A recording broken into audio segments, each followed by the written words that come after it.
پچھلی کلاس میں ہم نے حمد بہزاد لکھنوی کے حمد کا مطالعہ کیا تھا. ساتھ ہی ہم نے اس حمد کے مرکزی خیال سے متعلق معلومات حاصل کی. بہزاد لکھنوی جو اس حمد کے لکھنے والے شاعر ہیں، ان کے شخصیت سے بھی ہم واقف، یعنی ان کا تعارف ہم نے جانا، پڑھا. عزیز طالب علموں، اس کے ساتھ ساتھ ہم نے مشکل الفاظ کے معنی بھی معلوم کیے اور حمد کا کچھ حصہ مطالعہ بھی کیا، بلند آواز میں بھی ہم نے پڑھا ہے. اب آئیے پچھلی کلاس کے سبق کو آگے بڑھاتے ہیں اور آج کی کلاس میں ہم پڑھتے ہیں حمد، جس کے لکھنے والے ہیں بہزاد لکھنوی. عزیز طالب علموں، آپ کے اسکرین پر دیکھیے کہ سلائیڈ نظر آ رہی ہے، جس میں اس سلائیڈ میں پھر سے مشکل الفاظ کے معنی دیے گئے ہیں، تاکہ جب آپ نظم پڑھیں تو پریشانی نہ ہو اور آسانی سے مشکل الفاظ کے معنی آپ کے ذہن نشین ہو جائے. سہارا، سہارا کے معنی ہیں مدد. مسرت، خوشی. مغموم، غمگین. گوارا، گوارا کے معنی پسند. اذیت، اذیت کے معنی تکلیف. اور ناخدا یعنی ملح، کشتی چلانے والا. یہ مشکل الفاظ کے معنی ہیں. تو آئیے ہم نظم پڑھتے ہیں پھر ایک مرتبہ. پچھلے سبق میں ہم نے اس حصے کو بھی پڑھا تھا. اب آئیے میرے ساتھ پڑھیے. پایا نہ جب سہارا اے دو جہاں کے مالک، میں نے تجھے پکارا اے دو جہاں کے مالک. مغموم ہوں بدل دے اب تو مسرتوں سے تقدیر کا ستارہ اے دو جہاں کے مالک. مخلوق کی اذیت، مخلوق کی مصیبت، تجھ کو ہے کب گوارا اے دو جہاں کے مالک. تو شاعر اس حمد کے اس حصے میں کہہ رہا ہے پہلے شعر میں کہ جب کسی کا سہارا نہ رہا تو اے دو جہاں کے مالک، ہم نے تجھ کو پکارا. اور اے دو جہاں کے مالک، یعنی جب دنیا میں ہر آسرے کی امید ختم ہو گئی تو ہم نے تجھ کو ہی پکارا، اس لیے کہ ایک تیرا ہی آسرا ہے. جب تمام دنیا ہاتھ اٹھائے رہتی ہے تو ہی ہماری مدد فرمانے والا ہے. دوسرے شعر میں شاعر بہزاد لکھنوی کہتے ہیں مغموم ہوں بدل دے، یعنی میں غمگین اداس ہوں، بدل دے اب تو مسرتوں سے، یعنی میری غمگینی کو، اداسی کو خوشی میں بدل دیجیے. تقدیر کا ستارہ ہے دو جہاں کے معنی، یعنی تقدیروں کو بدلنے والی ذات آپ کی ہی ذات ہے اللہ تعالیٰ، اور ہماری تقدیر کے ستارے کو بھی بدل دیجیے. التجا کر رہا ہے شاعر. مخلوق کی اذیت، مخلوق کی مصیبت، یعنی مخلوق کی جو تکلیف ہے، مخلوق کی جو ہے جو اذیت ہے، تکلیف دینے والا کام ہے، مخلوق کی جو پریشانیاں ہیں، تو اس کو گوارا نہیں ہے، یعنی اے خدا تجھ کو یہ پسند نہیں ہے کہ تیری جو چاہنے والے بندے ہیں تو ان کو تکلیف میں، پریشانی میں مبتلا دیکھنا چاہے، تو اس کو یہ گوارا نہیں ہے. تو اے دو جہاں کے مالک. آگے بڑھتے ہیں، دیکھیے نیکسٹ سلائیڈ. یہ دوسرا حصہ ہے حمد کا، جس میں بھی 3 اشعار 6 مصرعے ہیں.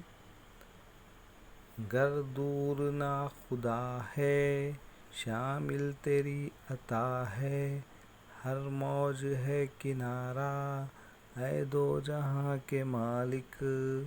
بے شک ہمارے بگڑے کاموں کو ہے بناتا ادنا تیرا اشارہ اے دو جہاں کے مالک. دنیائے بندگی میں بہزاد نے ہمیشہ سجدہ تجھے گزارا اے دو جہاں کے مالک۔ حمد کے اس حصے میں شاعر پہلے شعر میں گردور ناخدا ہے۔ ناخدا کے معنی کیا ہے؟ اللہ کشتی چلانے والے کو ناخدا کہتے ہیں۔ شامل تیری عطا ہے، ہر موج ہے کنارہ اے دو جہاں کے مالک۔ اگر کشتی ڈوب رہی ہے اور ناخدا ہمیں بچا نہیں سکتا، لیکن اگر کشتی کو ڈوبنے سے بچانے والی ذات تیری، یعنی ہر موج ایک کنارہ ہے، آنے والی ہر موج ایک کنارہ ہے۔ تو شاعر کہہ رہا ہے کہ گردور ناخدا ہے اور شامل تیری عطا ہے، یعنی ہر موج، دیکھیے سمندر ہے، کشتی چل رہی ہے، کب ڈوب جاتی، کون سے موج کس انداز کی آتی نہیں معلوم، لہذا شاعر کہہ رہا ہے کہ تو ہی بچانے والا ہے، تو ہی کشتی کو کنارے لگانے والا ہے۔ بے شک ہمارے بگڑے کاموں کو ہے بناتا ادنا تیرا اشارہ اے دو جہاں کے مالک، یعنی اس میں شک نہیں ہے کہ ہمارے جو بھی بگڑے ہوئے کام ہیں آپ اس کو بنانے والے ہیں اللہ تعالیٰ، اس لیے کہ آپ صرف ایک اشارہ کرتے ہیں ہو جا، بس وہ کام ہو جاتا ہے۔ لہذا اللہ کی، مالک حقیقی کی، خدا تعالیٰ کے ادنا سے اشارے سے بھی ہمارے کام بن جاتے ہیں، ہماری بگڑی بن جاتی ہے۔ شاعر کہہ رہا ہے دنیائے بندگی میں بہزاد نے ہمیشہ سجدہ تجھے گزارا اے دو جہاں کے مالک، یعنی حمد کے شعر میں شاعر دنیائے بندگی میں بہزاد نے ہمیشہ، یعنی یہ جو دنیا کی بندگی ہے اس میں بہزاد یعنی تخلص، شاعر کا نام ہے بہزاد۔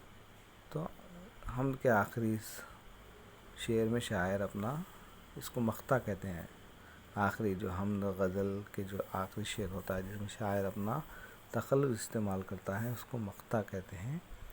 اور شاعر جو ہے اس میں کہہ رہا ہے کہ دنیا بندگی میں بہزاد نے ہمیشہ سجدہ تجھے گزارا ہے دو جہاں کے مالک، یعنی تیرے سوا کسی کے آگے سجدہ نہیں کیا شاعر، بہزاد نے کبھی بھی بندگی کی ہے تو صرف اور صرف تیری ہی کی ہے اے دو جہاں کے مالک، اور دو جہاں بنانے والا تو ہی ہے۔ تو پیارے بچوں، آپ کو کرنا یہ ہے کہ حمد کی خاموشی خوانی کرنی ہے، یعنی خاموشی سے حمد کو پڑھنا ہے، پوری حمد کو بلند آواز سے پڑھنا ہے اور اس حمد کو اپنے نوٹ بک میں لکھنا ہے۔ اب آئیے آگے بڑھتے ہیں، سبق کے آخر سے میں ہم پہنچ گئے ہیں۔ دیکھیے آخر میں آپ کو جو ہے ایک نوٹ نظر آ رہا ہے، خلاصہ پڑھیے، ان سوالات کے جوابات دیجیے۔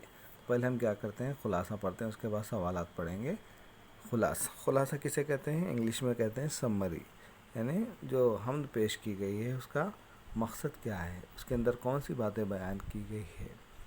تو شاعر کہتا ہے کہ آدمی جب مشکلات میں گھر جاتا ہے تو مدد کے لیے کسی نہ کسی کو پکارتا ہے، جبکہ دنیا میں سب سے زیادہ مددگار اگر کوئی ہے تو وہ خدا ہے، اور کہہ رہا ہے کہ اے اللہ تو میری آواز کو سن لے کہ تجھ سے بڑا سننے والا کوئی نہیں، کوئی اور نہیں۔ شاعر اللہ تعالیٰ سے کہہ رہا ہے وہ بہت زیادہ دکھی ہے، اے اللہ تو میری دکھوں کو خوشیوں سے بدل دے اور قسمت کے ستارے کو چمکا دے، تو ہی ہر چیز پر قادر ہے۔ اللہ تعالیٰ کی صفات میں ایک صفات اس کا رحیم اور کریم ہونا بھی ہے۔ اللہ کی صفات کیا ہے؟ رحیم اور کریم ہونا بھی ہے۔ اس کے سامنے جب بندہ توبہ کرتا ہے تو اسے معاف فرما دیتا ہے، اس لیے وہ اپنے بندوں سے 70 ماؤں کی محبت رکھتا ہے۔ اس لیے شاعر کہہ رہا ہے کہ اے اللہ تجھے تیری مخلوق یعنی تیرے بندوں کی مصیبت کو دیکھنا کب گوارا ہے، اور اللہ کا وعدہ بھی ہے کہ بندے کے آنسو زمین پر گرنے سے پہلے وہ اس کے گناہوں کو معاف کر دیتا ہے، ورنہ اس کا عذاب اتنا شدید ہے کہ دنیا کی کوئی مخلوق اسے بچا نہیں سکتی۔ سمندر میں کشتی کھیلنے والا نہ ملے تو کیا، وہاں بھی تو وہی تو ہے جو کشتیوں کو کنارے لگانے والا ہے۔ یعنی جب آدمی نا امید ہو جاتا ہے اور سارے سہارے چھوڑ جاتے ہیں تو ایک اللہ ہی ہے جو بے سہاروں کا سہارا بنتا ہے۔ شاعر کہتا ہے کہ انسان کے ہر بگڑے کام اللہ چاہے تو اس کے ادنیٰ اشارے سے بن جاتے ہیں۔ آدمی سوچ بھی نہیں سکتا کہ اس کا اتنا مشکل کام اتنا جلدی کیسے آسان ہو گیا۔ یہ اللہ ہی ہے، وہ ناممکن کو ممکن بنا دیتا ہے۔ شاعر کہتا ہے کہ دنیا میں تمام عبادتیں صرف اور صرف اللہ کے لیے ہی ہے، اس کے سامنے سجدے کیے ہیں، کسی اور کو بڑا نہیں مانا ہے۔ ہر مسلمان کا بھی یہی ایمان ہونا چاہیے کہ خوشی ہو کہ غم، امیری ہو کہ غریبی، صحت ہو کہ بیماری، سب کچھ وہی دیتا ہے۔ بندے کو چاہیے کہ وہ صرف خدا سے ہی مانگے، دنیا میں اس کے سوا کوئی اور دینے والی طاقت نہیں رکھتا۔ تو پیارے بچوں، آپ کو کرنا یہ ہے کہ خلاصہ پڑھنا ہے اور سوالات ہیں، اس کے سوالات آپ کو لکھنے ہیں۔ ہماری پکار کون سنتا ہے؟ اللہ کی صفت کیا ہے؟ اللہ کی صفات کیا ہے؟ سوال نمبر 3، جب سمندر میں کشتی کا کوئی نگہبان نہیں ہوتا تو کون کشتی کو کنارے لگاتا ہے؟ سوال نمبر 4، امیری غریبی کو کون عطا کرتا ہے؟ امیری اور غریبی کون عطا کرتا ہے؟ سوال نمبر 5، اس سبق کا خلاصہ اپنے الفاظ میں بیان کیجیے۔ چلیے، آپ ایک ایک سوال کا جواب میرے کو وائس ریکارڈ میں آپ فوری ریکارڈ کر کے بھیجیے۔ شکریہ، جزاک اللہ۔